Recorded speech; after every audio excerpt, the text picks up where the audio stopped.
आदाब अर्ज़ करता हूँ मैं नौशाद मुंतज़िर। आप लोगों को जन्माष्टमी की बहुत बहुत शुभकामनाएं। आज जन्माष्टमी के मौके पे मैं दो शायर उनकी नज़्म आप लोगों के सामने पेश करूँगा। एक हज़रत मोहानी साहब, दूसरे फ़िराक गोरखपुरी साहब। इनकलाब जिंदाबाद। इनकलाब जिंदाबाद का नारा देने वाले 1921 में सबसे पहले डिमांड रखने वाले पूर्ण स्वराज की, उसके तहत इनकलाब जिंदाबाद का जिन्होंने नारा दिया हज़रत मोहानी साहब, जिनकी पैदाइश 1875 की है मोहन नाम की जगह पे, उन्नाव डिस्ट्रिक्ट यूपी में जो है वहाँ पे ये जगह लोकेटेड है। और सैयद फजल हसन इनका असल नाम था और अपनी पैदाइशी जगह मोहन की वजह से इन्होंने अपना पेन नेम मोहानी इन्होंने रखा।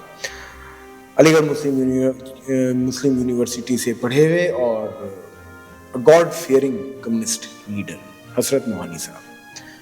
अब बात करूं मैं अगर आपसे रघुपति सहाय की, मतलब फ़िराक गोरखपुरी साहब की, तो 1896 में इनकी पैदाइश हुई और जैसा कि इनके पेन नेम में आपको पता लग रहा है, गोरखपुर की इनकी पैदाइश, फ़िराक गोरखपुरी की।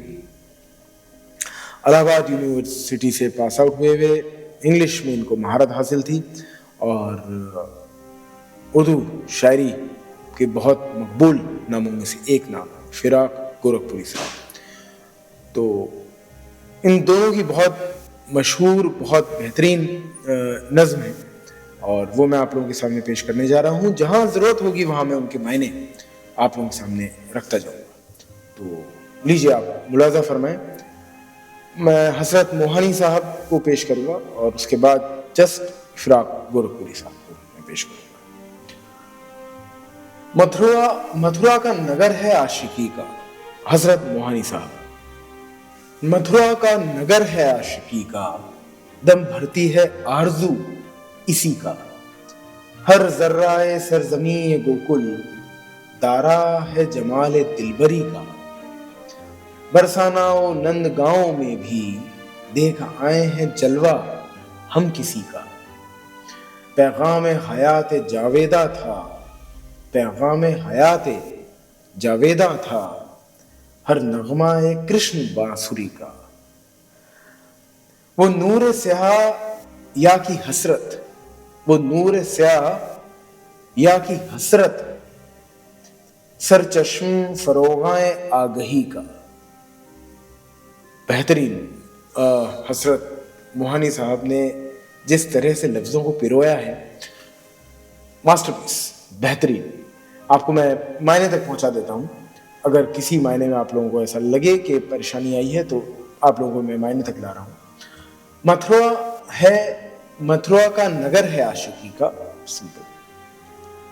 दम भरती है आरजू इसी का, सिंपल, मतलब आरजू इसी की चाहत रखती है, आरजू ख्वाहिश इसी की चाहत रखती है।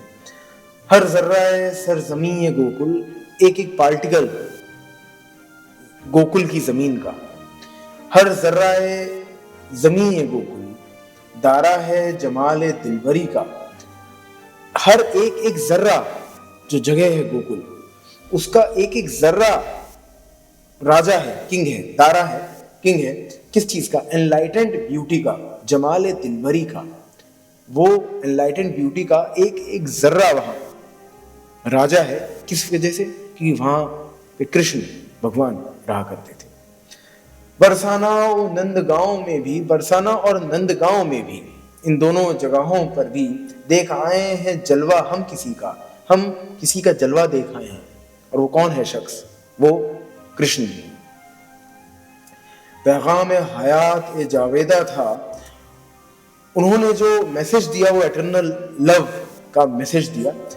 पैगाम हयात ए जावेदा था, हर नगमा कृष्ण बांसुरी का। कृष्ण की बांसुरी का एक एक नगमा, एक एक गाना एटर्नल लव का मैसेज दिया करता था।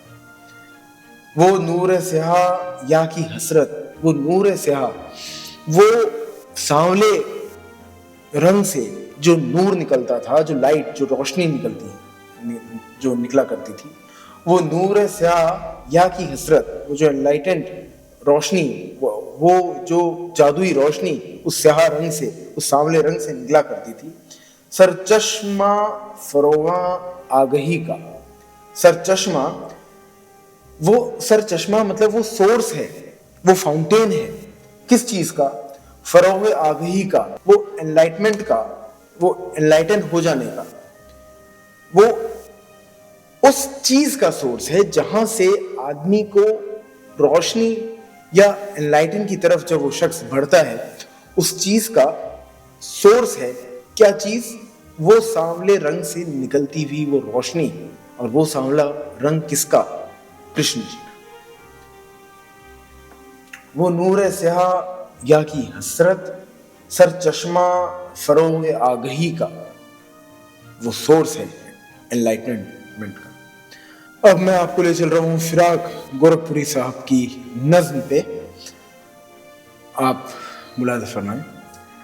दयारे हिंद था गहवारा याद है हमदम। अच्छा, क्या आपको एक बात बता दूं, इट इज मोर सिंपलर। तो आपको ऐसी जरूरत शायद महसूस ना हो कि इसका मायने क्या है, और कुछ एक वर्ड्स जो मुश्किल है वो मैं रिपीट कर रहा हूँ, वो मैं एक्सप्लेन कर रहा हूँ। दयारे हिंद था गहवारा याद है हमदम। दयारे हिंद था गहवारा, गहवारा कहते हैं पालना, जिसमें बच्चे को रखा जाता है। दयारे हिंद, पूरा हिंदुस्तान उस शख्स का पालना था। दयारे हिंद था गहवारा याद है हमदम। बहुत जमाना हुआ किसके किसके बचपन का। इस जमीन पे खेला है राम का बचपन। इसी जमीन पे उन नन्हे नन्हे हाथों ने किसी समय में धनुष बाण को संभाला था। इसी दयार ने देखी है कृष्ण की लीला। इसी दयार ने देखी है कृष्ण की लीला। इन्हीं नजरों में बचपन कटा था विक्रम का। सुना है भृतहरि भी इन्हीं से खेला था। वतन से रुखसते सिद्धार्थ, राम का वनवास, वफा के बाद भी सीता की वो जिला वतनी।